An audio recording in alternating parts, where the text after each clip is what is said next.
হয় কাছে দেখা হয় ভাবত দেখা হয় বড় সেটা হচ্ছে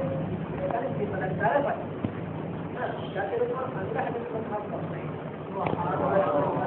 না আবার এটা আমরা মনে করতে পারবো না আমার কাছে জিম্মাদারি নাই আমরা আগে গোটা জায়গাতে মনে নাই না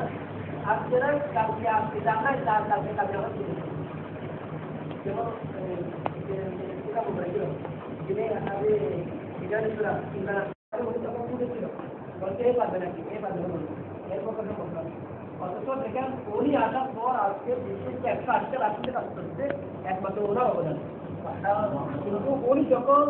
বিদ্যালয় পুরো আসার আগে তখন সেই বিষয়টা আবার আপনি করুন তখন ছিল মাত্র ওয়ার্ডের মধ্যে মাত্র ৮০টা রাখতে হচ্ছে ৭২ থেকে কয়টা ৮০টা আর এখন ১৮০টা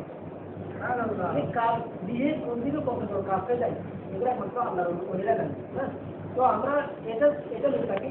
জিম্মাদারি আমাদের দেওয়া হোক বা না হোক আমরা আল্লাহ এবং তার রসুলকে রাজি করার জন্য কাজ করি যা বলেছিল আমাদেরকে টাকা দেওয়া হবে না টাকা কি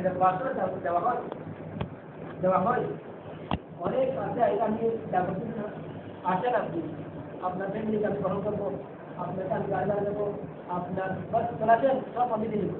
আলহামদুলিল্লাহ দাওয়াত ইসলামী আহলে সুন্নাত এমন একটা সংগঠন এই সংগঠনের মধ্যে দেখেন ২০০৭ সাল যখন ছিল তখন এরকম ছিল মাত্র কিছু কিছু জায়গায়